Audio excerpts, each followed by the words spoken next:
Hi, I'm Karen Combs, and welcome to my studio at Jentel, the Winter Studio. I want to thank everybody here, Lynn, Andy, for being so welcoming and for letting us all run free. I make prints, paintings, and wallpaper. You can kind of see, it's pretty obvious they arise from the same place and the same materials. They all start with this paper, which is this beautiful Arches text weight paper, and then I hand paint the backgrounds whatever color I like. This mix, acrylic mix I came up with. So there's simple prints that they're all screen printed. I make a lot of little black and white drawings, and then they're assembled into each of the individual images, and they can be solo prints. Like this is just, I made maybe a handful of these. This one's called California Stars. Or they can be wallpaper. So this one I've made thousands of prints of, and it's in houses all over the place. And these are all the different wallpapers I made for some of them. Any questions? When you do the wallpaper, like how does it cover? Is it like individual sheets that are then like? It's individual sheets. It's kind of basically the same as Okay. this. I mean, the difference in this is that's a pattern that can repeat and look good, sort of like laid out like bricks. But when they're pasted on the wall, it's just a gorgeous look for paper to be pasted on the wall, flat wall. I mean, I like the idea of a white paper on a flat wall and then drawing on that. So this is a series I made in about 2019, and it's called, there were 16 prints. Some of them are sold out now, and it's called Pop Flowers, Ancient Animals. And I think the idea is just there are all these animals that have been around longer than we have, and they're still here. And I think in a way more than any particular concept, I'm just going for a vibe, or even a kind of location or place. Like, I think a lot of us, I mean, you have this with caves where it's your inner self, and there's like a place you go to, and it's almost like, for me, almost a visual place. And so everything I make is kind of from that place. So the titles, I like making titles. It's kind of where I start with a lot of things. It's fun, and if they're goofy, I like them better, but they can just be anything. So this one is, We Know Where We Are Going. This one is Kundalini A. This one is Starring the Owl. That one is Yes, Yoko. That one is Piney Monkey. And then that one is Lightning Tracks. So anyway, on and on like that. So you can see that same print is this painting that I made here this week. The different color background and then embellished, or wild paint on top.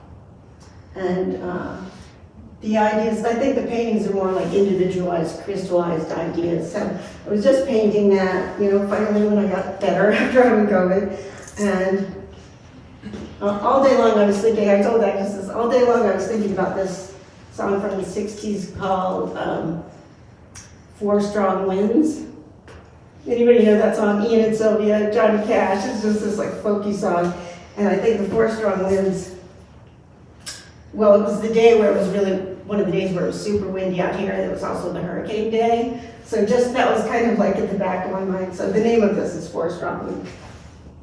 I think of like the points of the compass. This is kind of like that, and I don't know whether the four strong winds are north, south, east, west, but I feel like that's a kind of grounding point. I always think of that. I travel a lot, but there's this sense of like, being in place and where I am in that as like the force, but then also force rounds win chaos. So here's the wallpaper, and here's what all the images look like, and I send them to a screen printer, fine art screen printer. I have one in LA I like and one in New York, and they produce all this. So you start out with it in black and then... I make it like this would be one drawing, this would be another, and then I kind of like have a huge conglomeration of drawings, and then I just assemble them. So in a way, assembly is like the bigger picture of everything. Like this could be assembled with that, with this, Are they the same size when you're doing the drawings, or do they get like expanded? They're pretty close, but I actually originally intended out here, and someday probably the next thing I do will be, the same loop of process, but on a bigger scale, with a bigger concept. So maybe I'll make a horse to scale or something, or a bison. And then see what happens. And I also want to get a little more painterly, because these can be kind of, closed in. So I'd like to go a little wild. So that's kind of the end of my story. How did you develop this style of, printing, working with a screen printer, and then painting on top of it? Well, I studied printmaking in college, and so that was a real natural just way of working. And then I moved to this huge loft in North Adams, Massachusetts. And when I had that loft, I just had this acreage of wall space, and I think I just kind of longed to cover it. So somehow in me, that thing of printmaking and repeats. And I also like the idea of repeats. Even wallpaper, I think of as like a kind of a mantra. It's just this like visual, if it's nice and it's well done. So that's what I've done. Have you ever ended up having someone that wants like wallpaper to be like painted on, or more like? Oh, well, I actually do.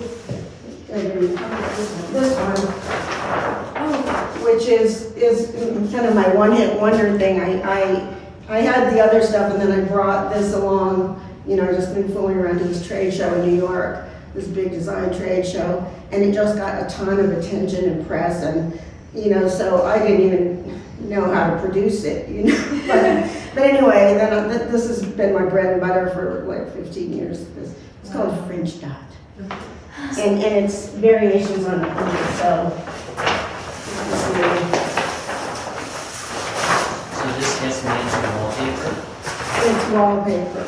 Do you hand paint every individual? I hand paint one? the colorful part, and then the black part is Wow. screen printed. That must be so much work. So the screen printing has to be first though, right? The screen printers print right over it. So it's a little bit of a daredevil move. So you paint first and then they... Yeah, I hand them a big stack and they print them, and interesting. sometimes they screw up and I just have to, That seems so unique. I've never heard. It is unique. And people don't do it, and I don't know why not. And I keep waiting for somebody to do it, but maybe because it's just really a lot of work. So then like the individual would then be copied onto a wallpaper? Or It's each- not copied, this is The it. original becomes a wallpaper? Yeah, and Oh. people will order 50 of these, Oh. and then I just paint whatever I want.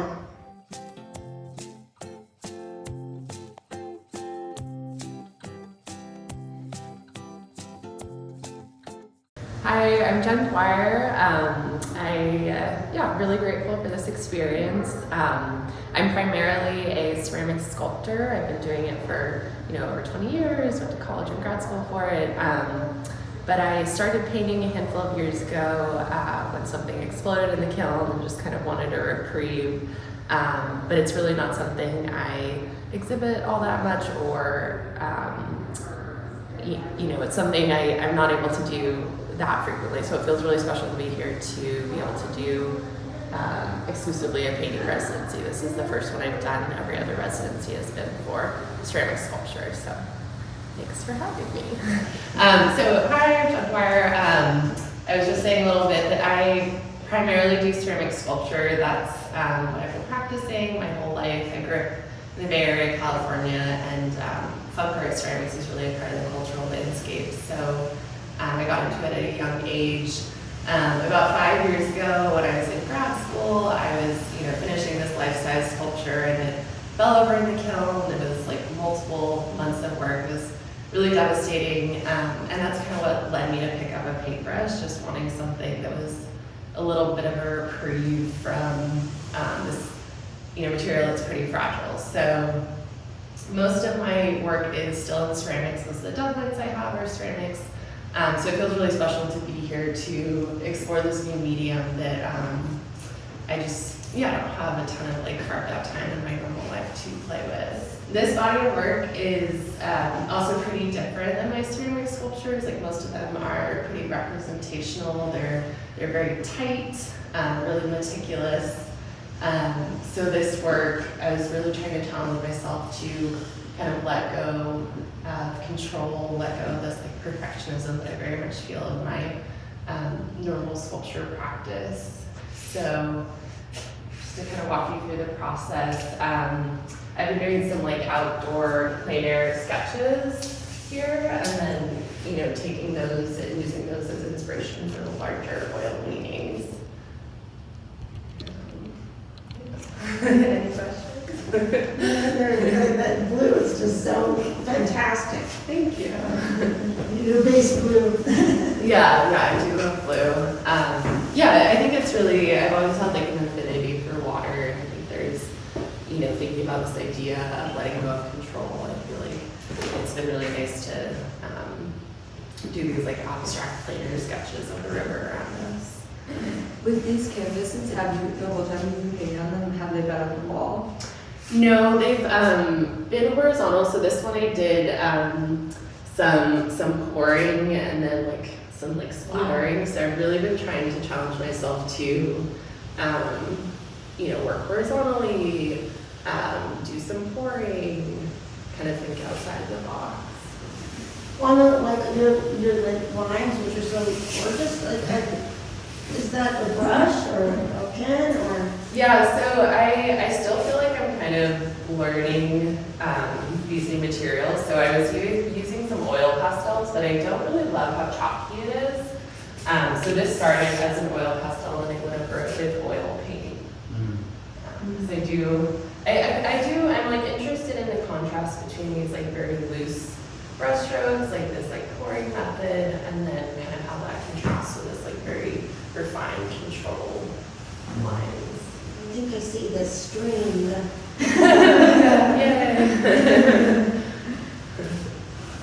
Yeah, I see in the smaller pieces, some kind of obvious figuration in there, and then in the larger ones, not as much, but my brain is making up images or stories, or do you welcome that kind of reading, or people reading, if it's landscape or I don't know. The more I look at it, the more images that kind of come to my mind.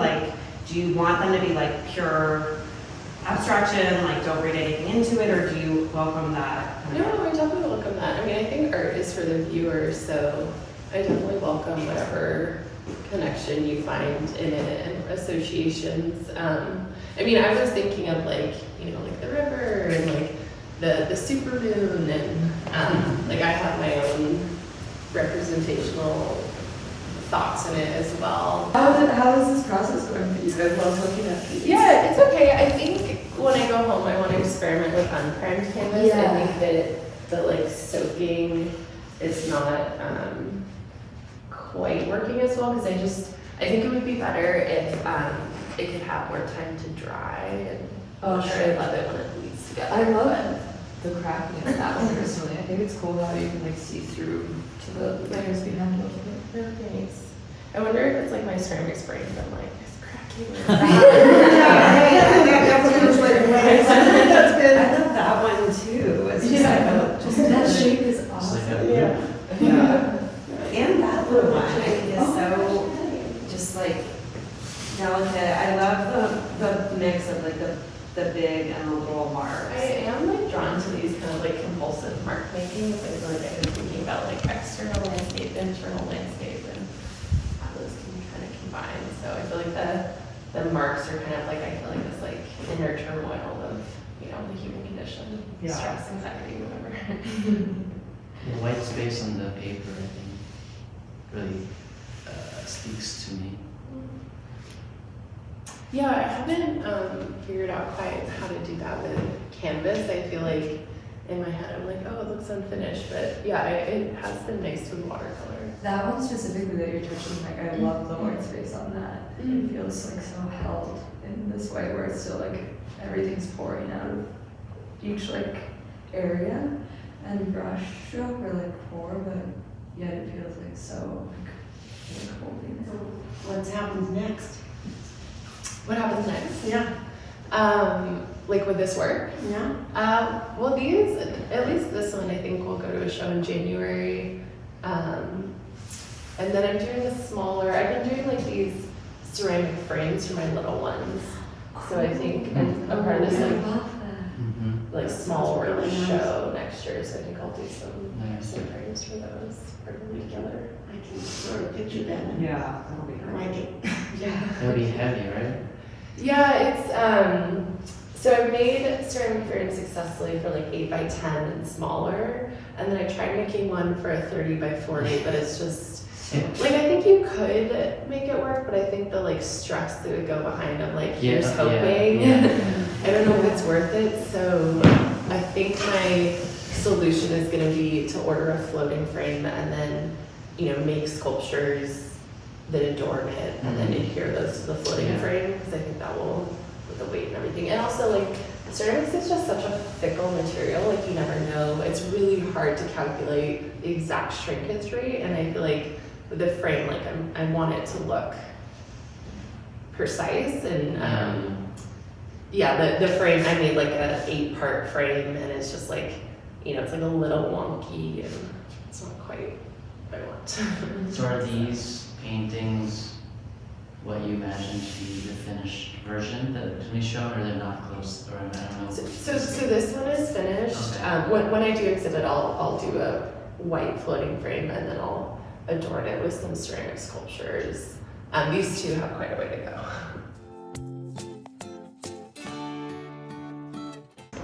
Hello everyone, my name is Z1 Chung. I'm a video artist, installation and sculptor. And this is my largely empty studio. While I've been in Jentel, I've been mostly working on digital works. A little bit hard to see with the light on, maybe later when the light's off you can see more clearly, but I've been filming the landscape and trying to think about how to use this landscape to make upcoming video work. So, thank you. Yeah, so it's kind of hard to describe what I've been doing, because mostly I've been working on my computer. You know, my background is painting, and a lot of people have described my videos as sort of moving paintings. I definitely am informed by my experience with color and composition to frame my shots. And I kind of work very maybe viscerally with my videos. I like kind of put the images together before even figuring out what the video is about. So I kind of work a little backwards. I never really know where the video will take me. I kind of let the images tell me what they are. And a lot of my videos take a few years to make because of this process. And I've been filming the Wyoming landscape. I don't have everything processed because my laptop is really slow. But I've been like shooting with an 85mm lens and opening the aperture up all the way and then kind of staring at the sky or the sun. So the sun's blurring out the grass and kind of creating this weird effect. I guess, I mean, I'm sure, you know, Photo 101, we've all done something like this, but I haven't done this with my camera. I have a whole collection of these. Let's see. Yeah, and this one, like, I just watched the sun kind of fade out of, that's how I know, like, exactly what time the sun's been setting, because I've been filming the sun disappear. I was thinking of Tassa Dean. This is like the reverse of Tassa Dean. She's like a British filmmaker, and she has this like beautiful 4-minute video where she hears this myth where like at a certain space. In the UK, at a certain time, you can see when the sun sets, there's like a green outline to it. And then so she like talks about her seeking out, this I guess is like her seeking out the sublime, but her trying to find this green tint in the sun, and you're watching this and you're not sure if you actually see it because you're listening to her talking about it for 4 minutes. Yeah, so these are just different shots. These are from here? Yeah. Oh, wow. They're so beautiful. It's so amazing.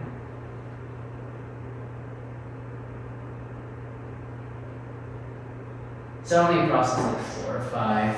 I have lots, and then I can show you.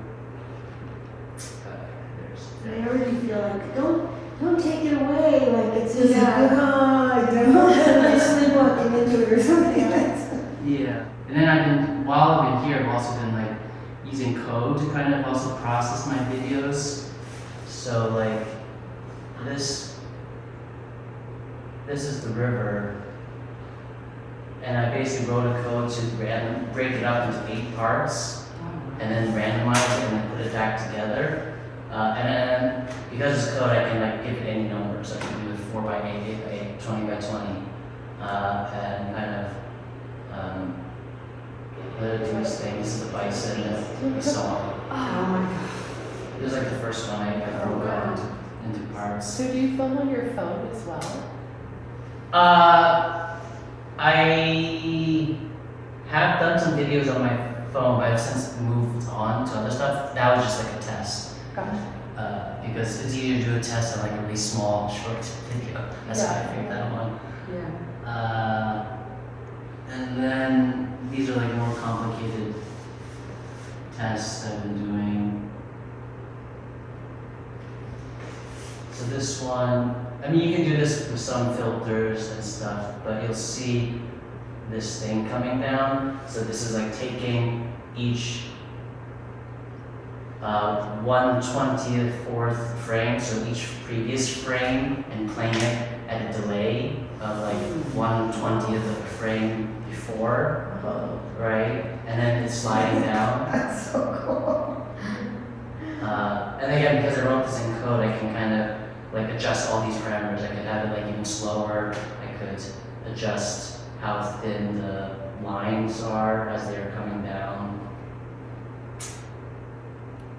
Do you have like any sort of preference or like vision of like what size scale you like your videos being shown in, or? But it depends on the equipment that I'm offered, and Totally. so I think I was going to show you, you know, the show I just had in July, so you can kind of see how these kind of manifest in an exhibition.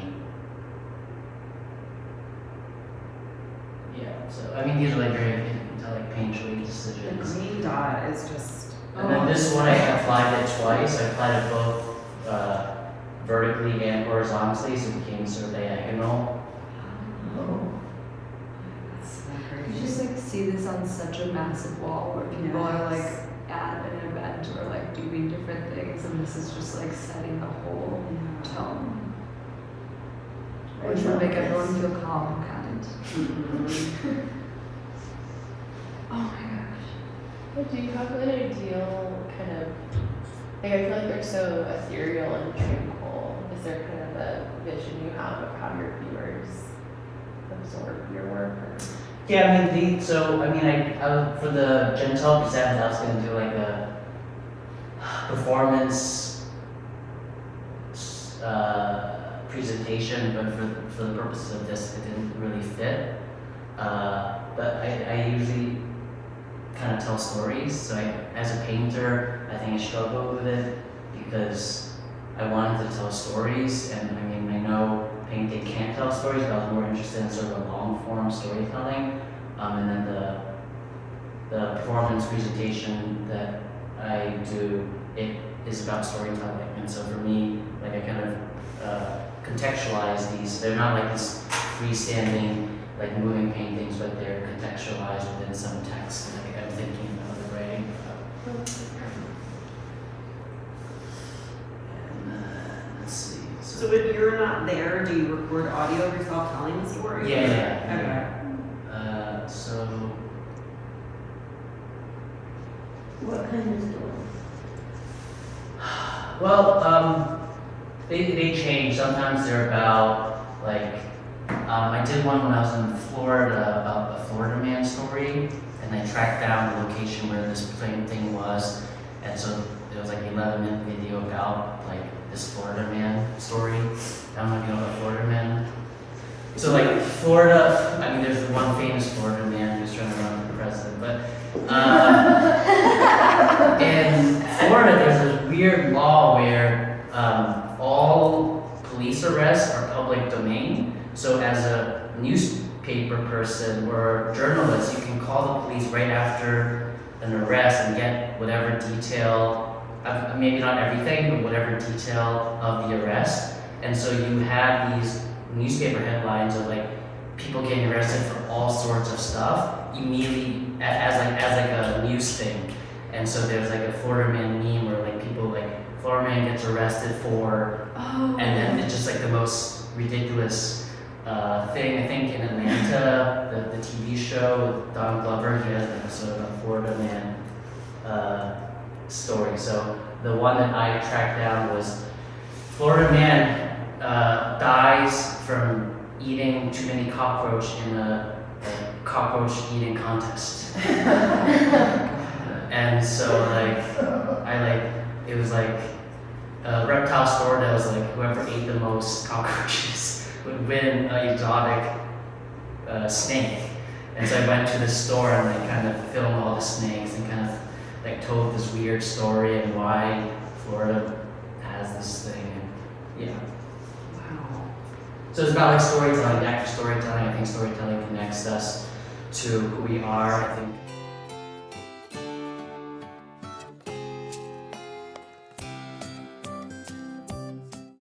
Hi, I'm Erica Yegley. I am an artist from Dallas, Texas, originally from the East Coast, from Baltimore, Maryland. I am so excited to be at Jentel these 3 weeks, and my research interest has been into caves. And I do a lot of different types of work, but here I've been making oil paintings. And thank you so much for coming to my studio. My research interest for the past 5 years has been into caves and different cave systems. It started out as a more of a theoretical and conceptual interest. I was really interested in the idea of caves as the birthplace of art, and but also the idea of the feminine in the landscape. A lot of cultures see the mountain as kind of the divine masculine, and whereas the cave is the divine feminine, and it's considered the womb and the tomb of the earth. And so I was really interested in these ideas on a conceptual level, and then I got a grant to go visit caves in Texas in 2021, and so it became a reality where I went into caves, and I was just really struck by the bodily nature of these formations inside the cave. It really felt like I was entering into the bowels and the mouth. I mean, a lot of people talk about like the mouth or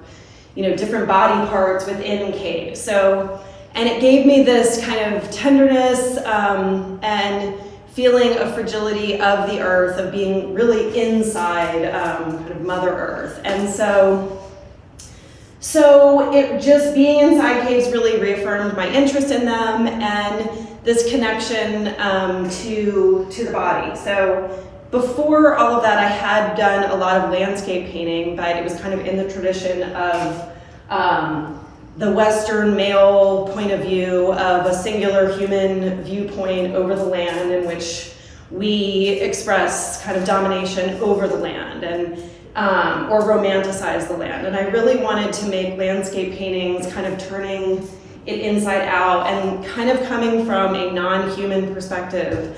And so my practice really encompasses a lot of different outputs, and I really believe that different conceptual projects require different tools and different outputs. So what I had been making and have been making are these digital prints. I have some examples here where I make these digital from the photos that I've taken within caves, make these digital collages and then mount them and add wax on top of them. And while I was here, I just really wanted to get back to my roots and work in oils on canvas and kind of gave myself those boundaries. So, and I really wanted to paint big. So all of I have some show and tell here, some research stuff that I've been looking at, and then some studies that I've done. But all of this work is based on, I visited this cave twice this summer in Tennessee called Wonder Cave, and it was a show cave that was open for 100 years and is now since closed. So I really love this idea of the kind of looking at this, the death of a capitalist, like, kind of sideshow of the earth. You know, it was these formations that have been occurring for millennia, that have just been existing and happening over time. And then there's this 100-year slice where I think over 2 million people went into this cave and oohed and awed over the formations, and now it's closed. And it's like, I really felt like very lucky to be in this cave, but also this kind of, it's almost like a racehorse that's been put out to pasture, you know, like this, it's like time to kind of breathe again without all the human presence. So again, I didn't want to do exact replicas of my photos or the photos in here, but kind of more of a felt experience. So each of these refer to a different either formation or area of the cave. I'm wondering if these are like very specific places, or if they're kind of like riffing on specific places. Yeah, they are. I mean, the one that's maybe most obvious is like this one is, there's a formation called the Devil's Playground, and that is, it's literally like these big,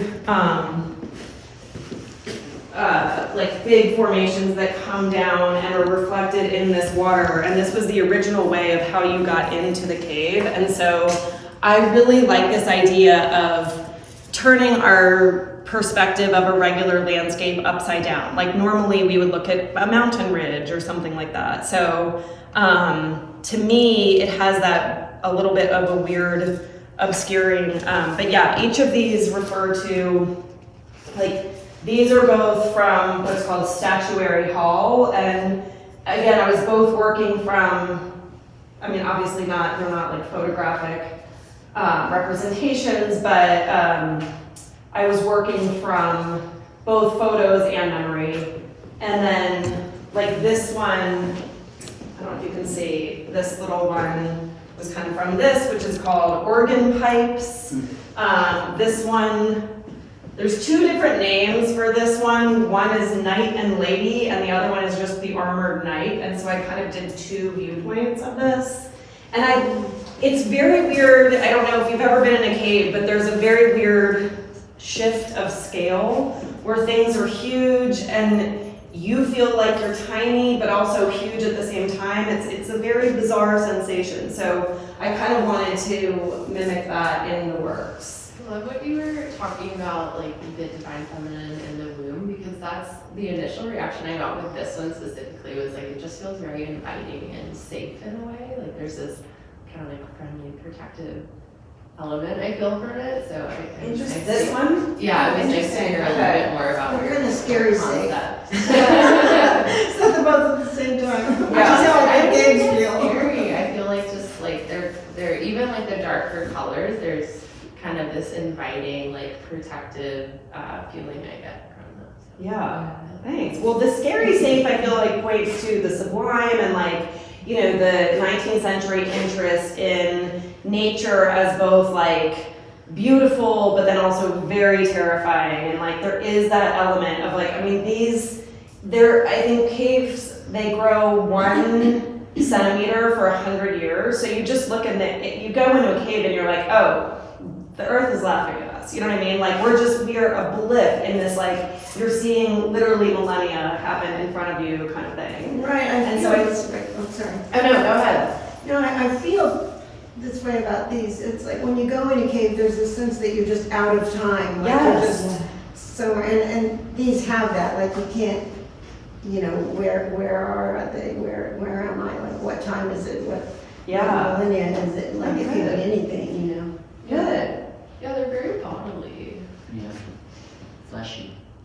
Yeah. Thanks. Well, this is very, this is new and old for me. So it feels really nice to have this space to do it.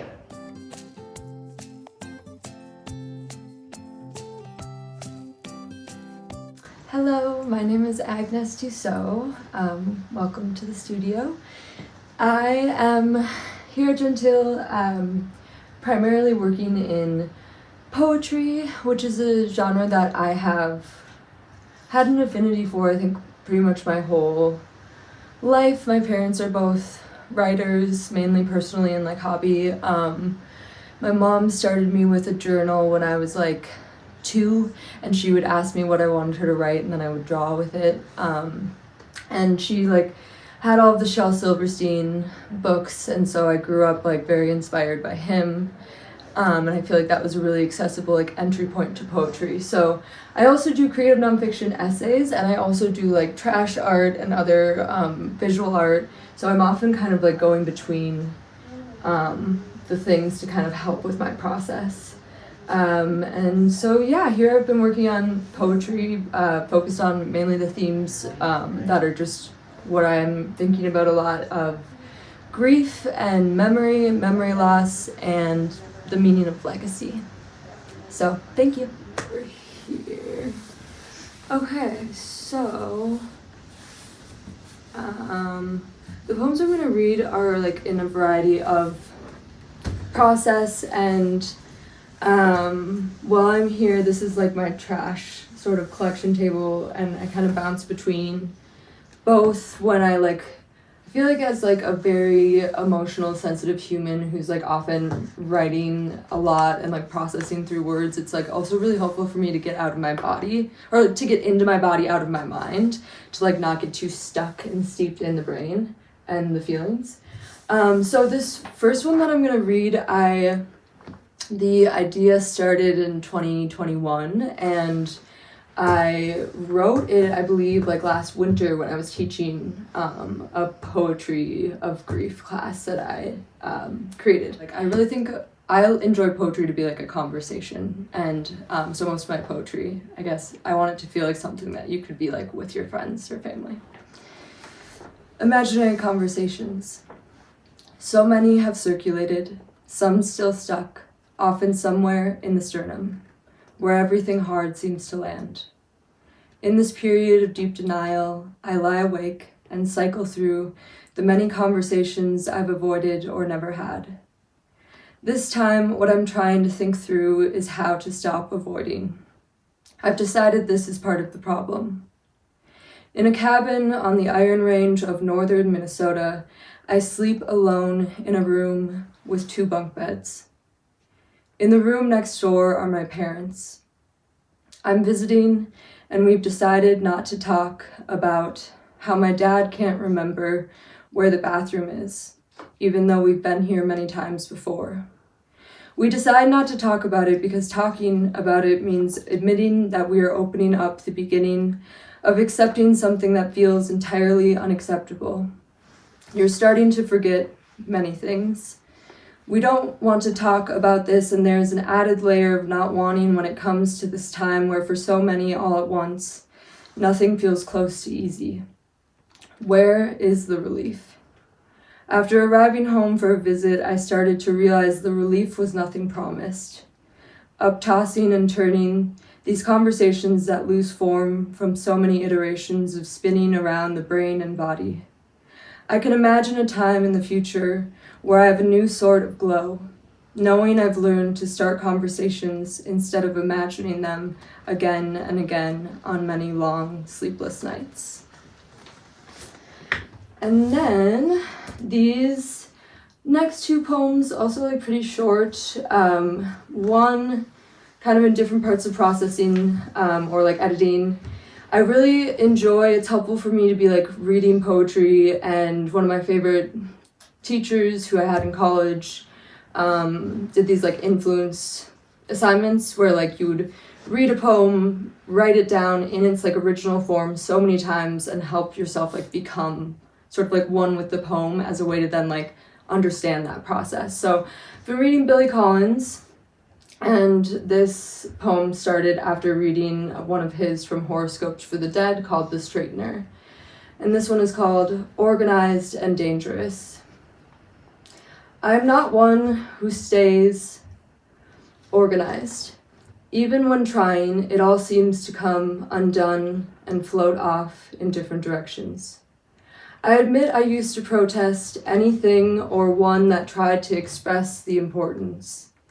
And yet I know now the immense sense of peace and calm that can come from things being in places they are meant, places you can find, on the hook by the front door, in the same cupboard as yesterday, in alphabetical order by last name. Yet still I can't help but be allured by the chaos, the ease of leaving things be, of finding dizzy giggles in the how or why things ended up. The surprises of what I left years ago in a jacket I haven't worn, and mostly where is the time? How does one keep up? When I worked as a house cleaner, I really became a believer, feeling the way the whole body and soul sends kisses and gifts of thanks when things are tucked away or set back in place.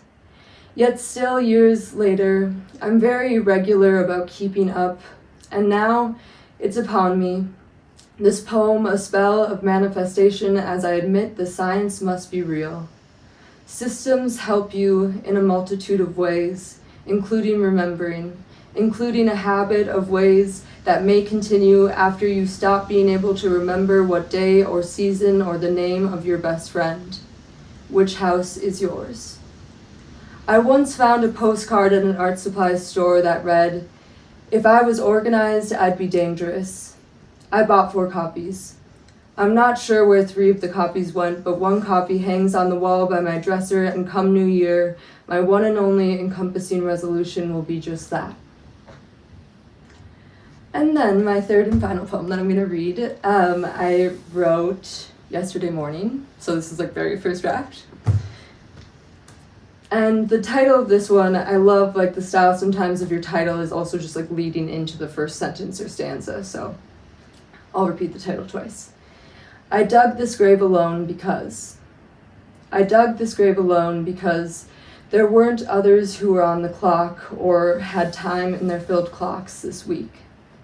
But really it's the fact that this grave is small, much smaller than any hope a grave to be. It's hard not to think of this as I dig, and mostly I feel thankful to be the one digging this.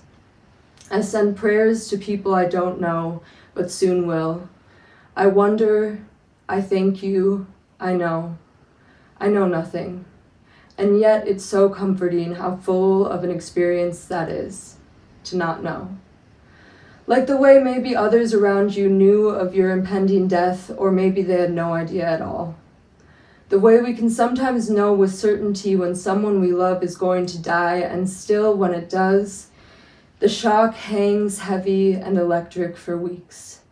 The way sometimes we have no idea someone we love is about to die, and afterwards the guilt is an elephant sleeping on you, crushing the bones and wind right into dust because really you aren't surprised. And how is it possible to then not be the one to blame? I think of all of this when I dig your grave and for months after and before. Aren't we all digging graves of our own sometimes and wondering how the hell it happened? Amazing, That's all. amazing. So beautiful, incredible. I'm teary. Yeah, so incredible, Agnes. Thank you. if you want to ask any questions, you can, but also. I just this is more of a comment. Like I love how you're pairing and weaving like memory and memory and memory. You know what I mean? Like these different. It's just like it's this almost like pulsating. I don't know. Like I don't have the words obviously, but it's so beautiful. And like you ground us with these little like moments, and then just take us so deep. It's awesome.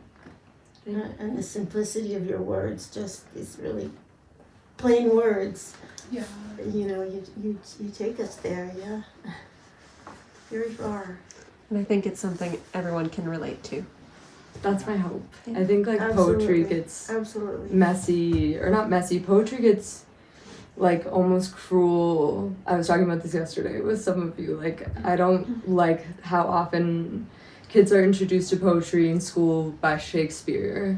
And to me that feels like rude to like all, and like I think Shakespeare, you know, of course has a lot of like worth and validity, and like the stories are like what we need as threads, like the ancestors, like where do we come from and what are we doing with what we have is like all very important. And yet like a lot of contemporary rappers and hip hop artists are writing incredible poems, and I think like bringing those to classrooms is much more accessible for like kids. And I don't like when poetry becomes a genre that like is like only for the ones that like know all the words that you don't know, Yeah. sort of thing. Yeah. I love Maggie Nelson, and I feel like her like Blue, it's like I feel like it reads like butter, and I feel like that's how I felt listening to you. Like I felt like I was like sitting like in your memory, like really able to experience it.